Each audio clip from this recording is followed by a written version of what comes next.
Hello everyone, today we're talking about Siralim 3 and why you should play it instead of any other mobile game. Now, Siralim 3 is technically also on PC, but it's $15 on PC and $5 on the Google Play Store, so it's way cheaper on the Google Play Store. And yes, it does have an upfront cost.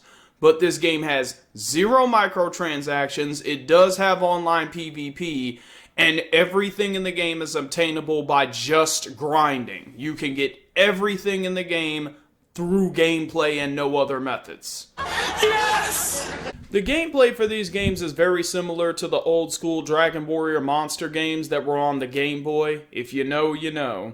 These games are basically about collecting monsters, assembling a team, leveling them up, giving them special equipment and skills, exploring dungeons, and looting them for various materials. That being said, like many Monster Trainer games, the storyline isn't really that important. Like, it's there, but it's not important. You are the ruler of the Kingdom of Nex, which is under an attack from the rival kingdom of Siralim. Siralim has been slowly encroaching on pretty much every kingdom across the world and has been savagely conquering each realm. And your kingdom is trying to fend off an attack from them, and you just barely managed to do it. Now, afterwards you have to restore the power of the gods to their respective realms that have been taken over by Siralim's evil energy, and defeat the king of Siralim and liberate all of the lands once and for all. You know, not really that distinct from many JRPGs of that older era. It's nothing too groundbreaking, like I said. Now that we done got that out the way. Now, unlike a lot of Pokemon-style games like this one is relatively difficult. Some of the bosses in this game are pretty broken, and even if you grind a lot of levels, you may still struggle without a proper team composition. Every creature that you can collect can be obtained by extracting a core while battling a monster. You can extract one core per target, and you can use those cores to summon the same creature from the brazier that's in the Kingdom of Nex, the hub world, basically. You can also obtain monsters later by breeding, although the NPC that allows you to do this is obtainable about midway through the game. But obtaining monsters isn't really that complicated, but what is complicated is trying to figure out how to construct a team so that all of the monsters work in tandem with each other. All creatures come in 5 different races. There's life, death, chaos, sorcery, and nature. And depending on what character type you start as, you will get a starting creature of one of these respective races.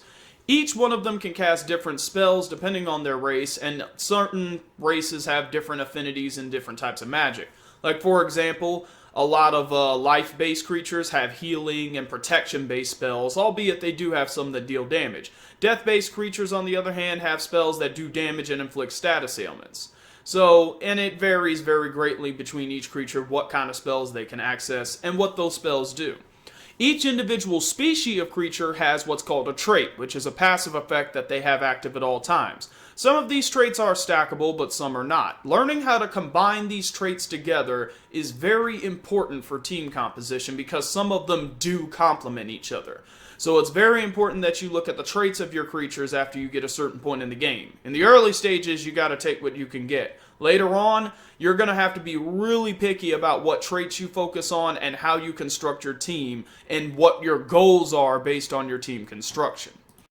Creatures can also equip artifacts. Artifacts are basically, armor, swords, helmets, things like that, but they can only equip one at a time. Each type of artifact has different default buffs that it gets, and depending on how you obtain it, it may have other buffs applied to it. You can find some by completing quests or opening treasure chests that may already have certain buffs already affixed to them. You can also forge brand new equipment once you get the blacksmith, and once you get the enchanter, you can enchant your weapons with buffs of your choice by using specific pieces of equipment that you'll find throughout the game. After you get to a certain point in the game, this becomes very important. One of the main reasons this is because when your monsters level up, all of their stats increase except their maximum mana. And because of this, one of the only ways to increase your maximum mana and therefore the amount of magic you can cast throughout the course of a battle is by giving them an artifact that buffs their maximum mana. Now, every time a combat is completed, all of your monsters fully heal even if they die. As long as at least one of them survives, everyone fully heals when you go to the next combat. But you do have to make sure that you have enough mana to cast the spells you do have in case it's a boss battle or something. So artifacts become very important, and it's oftentimes better in the late phases of the game to craft an artifact and purposefully customize it to get specific buffs than to just use one you picked up off the ground or found in a treasure chest. Another interesting thing about this game is the macro function. The macro function is basically this game's version of don't repeat yourself coding. And it's used so that you can technically do auto battle. But instead of them just having a preset function for that, they say, nope, you got to do all that work yourself. You have to design the macro to do the auto battle. If you program it properly, it'll work. If you don't program it properly, when you hit the macro button, it'll just give you a message saying, this monster's macro doesn't give it any criteria for action, so you need to manually choose something else. So it's important for you to at least consider fooling around with macros because it's basically a very simplified version of how to code. If you learn how to do this properly, which is something that I used to do, so I knew how to do this from the offset, you can do combat essentially by just spamming the A button and letting the macros do all the work. This is why when you're in the character and creature menu, you can set a monster's strategy so that it will default to a specific action when combat starts. And I just have all mine set to macro and let the macro do all the work for me. Now, if you don't want to do things that way, you don't have to, but it'll save you a lot of time and make grinding a lot easier. This game also has what's called tavern brawls, which are pretty cool. Tavern brawls are basically this game's PvP system. You can invite other players with your character's ID to do PvP with them, and you get tavern tickets for doing it if you win. And if you lose, nothing bad happens to you, so it's just the fact that now everyone will know you got your butt kicked, but that's not really a bad thing if you don't care about those kinds of things.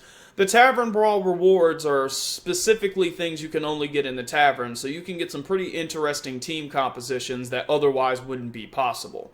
So if you want to do PvP, you can. If you don't care about that stuff, there's still story content for you to do. The player character also gets a lot of unique buffs. You get perks, which you get using deity points, which you get by doing quests in the world and giving offerings to the respective gods of each region. These perks give you passive buffs or buffs to your monsters. There's also runes, which give passive buffs to all of your monsters once you get to a certain point in the game. They're relatively hard to find, but the buffs they give are universal, so they're pretty helpful. They do cost resources to equip those, so be careful when you commit them to your character. Your character can also be customized in a lot of ways. You could have several skins that you can unlock for the character, so there's no paid skins, no loot crate systems. Just stuff that you have to do quests and you'll unlock them. You can also change your character's title after you get to a certain point in the game and do specific tasks. So there's a lot of customization options available for the player as well as your monster team. But all that aside, there's a lot of other things I could tell you, but here's the real question. Should you buy this game? If you like Monster Trainer games, absolutely. This is really good. The mobile port is pretty decent. It's a little clunky, but it's not terrible at all. And the game has a lot of replay value when you can get a lot of hours into it and be satisfied. And unlike how a lot of people say mobile games like Raid Shadow Legends are, where you can pick them up and put them down, this game doesn't have a fear of missing out type of mentality. There's no events. There's no limited time only things.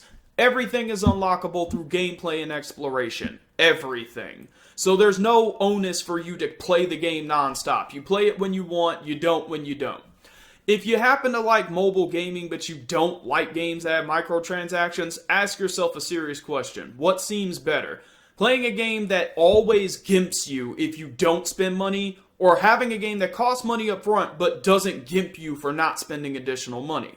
If you prefer the second option, buy this game. $5 isn't a lot of money, and you only have to spend it once. With that being said, thanks for watching. Give me some feedback, and have a good one. And just a reminder, Torun is the best god in the game, hands down, no question.